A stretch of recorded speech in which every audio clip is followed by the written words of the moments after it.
नमस्ते। अब हम दूसरे शरीर के बारे में जानेंगे। दूसरा शरीर है प्राणमय कोश, या जिसको हम प्राण शरीर भी बोल सकते हैं, इंग्लिश में एथेरिक बॉडी। जो ऑरा आज शब्द बहुत फेमस हो गया है, तो जब हम ऑरा की बात कर रहे हैं, हम हमारे एथेरिक शरीर के बारे में बात कर रहे हैं, प्राण शरीर के बारे में हम बात कर रहे हैं। तो प्राणमय कोश प्राणों से बना है। प्राणमय कोश या प्राण शरीर या एथेरिक बॉडी। प्राण ऊर्जा हम बोलते हैं। प्राणा इज लाइफ फोर्स एनर्जी। हम जीवित हैं क्योंकि हमारे शरीर में प्राण की प्रवाह हो रहा है। फ्लो ऑफ प्राणा in the body is what keeps us alive. And प्राणा का क्या माध्यम है? हमारे शरीर में 72 लाख नाड़ी हैं।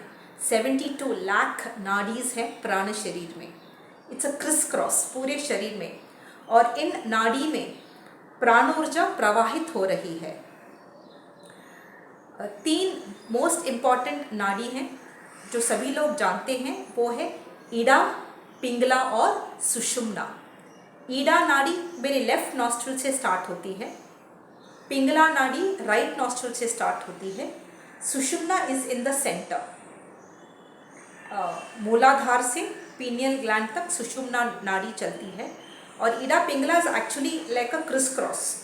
इस तरह से वो इंटरसेक्ट करते करते ईडा पिंगला सुषुम्ना नाड़ी है, और उनके इंटरसेक्शन में प्राण शरीर, ये ईडा पिंगला सुषुम्ना के इंटरसेक्शन में हम पाते हैं चक्रास।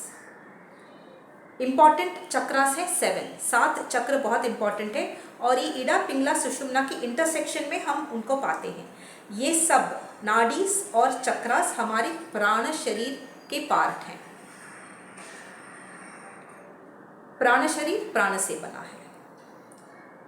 जानना ये ज़रूरी है कि हमारा जो प्राण शरीर है वो हमारी फिजिकल बॉडी को कंट्रोल करता है।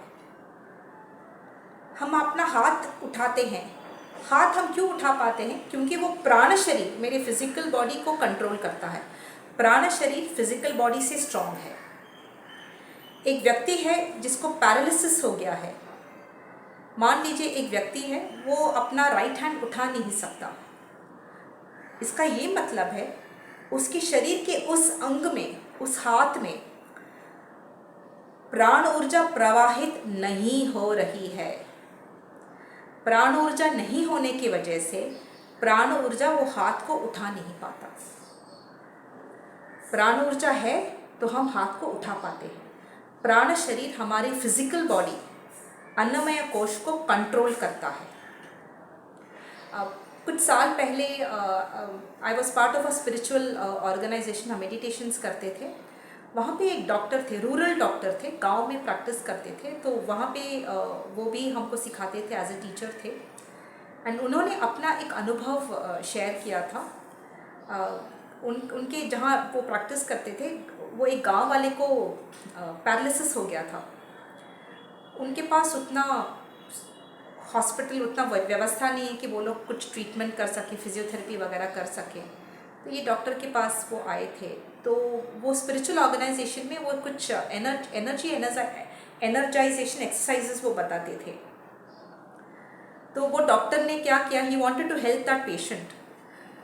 तो उन्होंने वो एक्सरसाइजेस बताए उस व्यक्ति को। ये एनर्जाइजेशन मतलब उस शरीर के अंग को प्राणा भेजना, प्राण ऊर्जा भेजने के लिए कुछ एक्सरसाइजेस उन्होंने बताए थे। फिर उन्होंने कहा कि वो एक्सरसाइज करने के बाद वो रेगुलरली वो करता गया, वो पेशेंट। एंड ही सेड, एक दिन मैं पूछा कहाँ जा रहे हो? बोलता है भाई मेरा हाथ ठीक हो गया, मैं काम कर पाऊँगा, अभी मैं खेत में जा रहा हूँ काम करने के लिए। तो वो जब उसने एक्सरसाइज किया, अपने हाथ से एक्सरसाइज करके प्राण ऊर्जा वहाँ पे प्रवाहित किया, तो उसका वो पैरालिसिस भी ठीक हो गया। That was a very nice example. और उन्होंने वो शेयर किया था अपना वो अनुभव। तो पैरालिसिस क्यों होता है? क्योंकि शरीर के उस अंग में प्राण ऊर्जा नहीं फ्लो हो रहा है।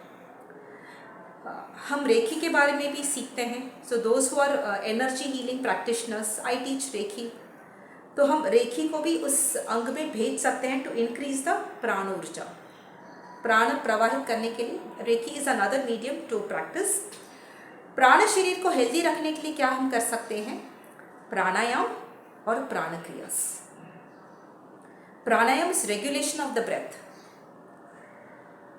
गहरी और दिन, और ये सब आप प्रॉपर क्लास में आप सीखते हो, क्योंकि वो breathing rhythm is very important. जब आप रिदम को अच्छी तरह से समझ के आप करते हो, आजकल डॉक्टर्स भी, I am so happy, doctors also are telling patients कि प्लीज़ आप जाके योगा मेडिटेशन प्राणायाम आप कीजिए, क्योंकि breath is very important.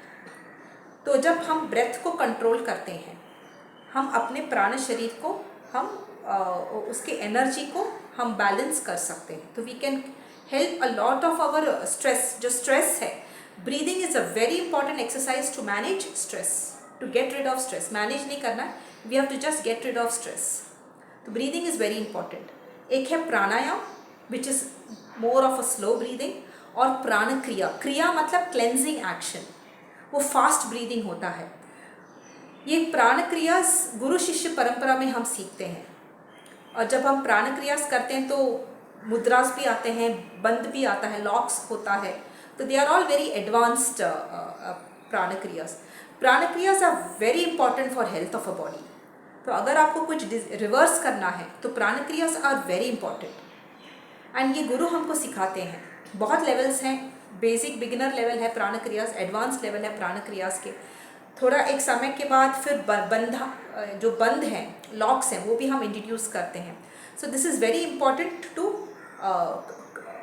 To manage any medical condition, and reverse करने में prana kriyas are most important.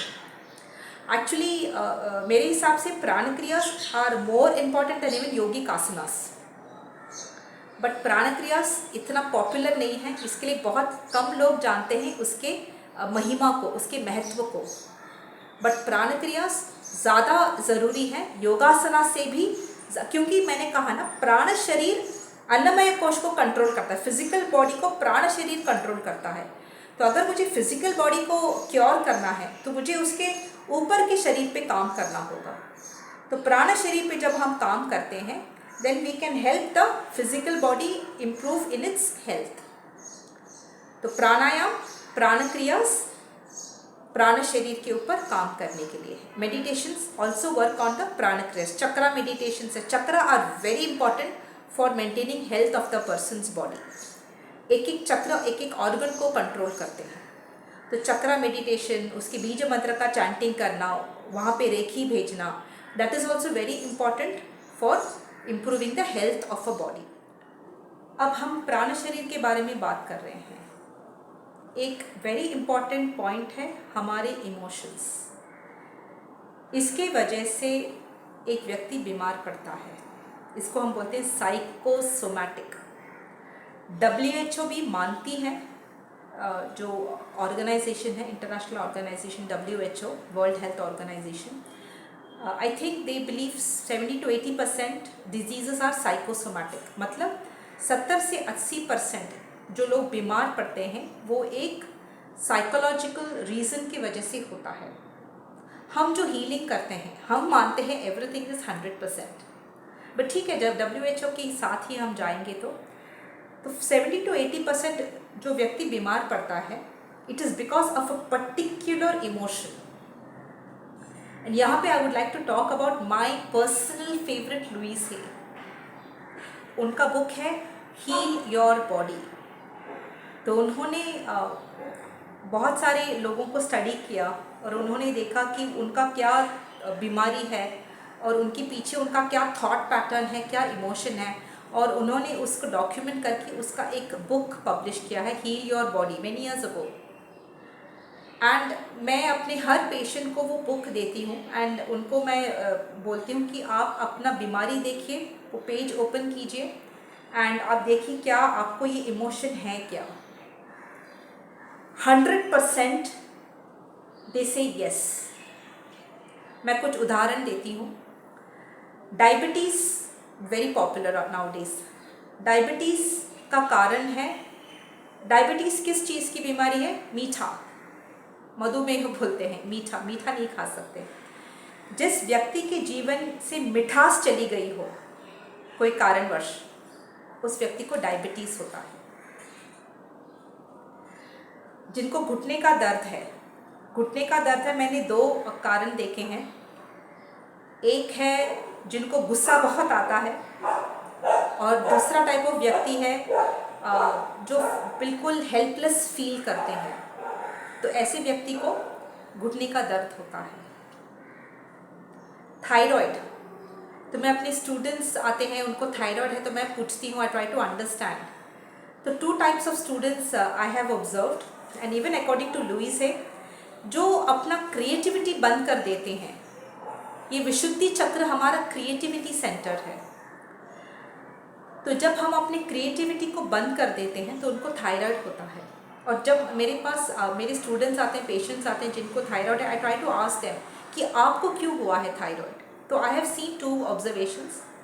There was a particular student, वो एक आर्टिस्ट थी, उनको पेंटिंग अच्छा लगता था, बट वो IT प्रोफेशन में जॉब करती थी। तो क्योंकि वो पेंटिंग उनका हॉबी था, पेंटिंग करना चाहती थी और वो उसके लिए समय नहीं मिल पाता था, तो she had closed her creativity. And creativity is the right part of the brain, logic is the left part. तो वे right part of the brain, उनका क्रिएटिविटी यूज़ नहीं हो रहा था, तो उसको थायराइड हो गया था। So then I had asked her, can you take out your weekends to practice your hobby? She said, yeah, I can do that. तो क्रिएटिविटी को अपने आप को एक्सप्रेस करना बहुत ज़रूरी है।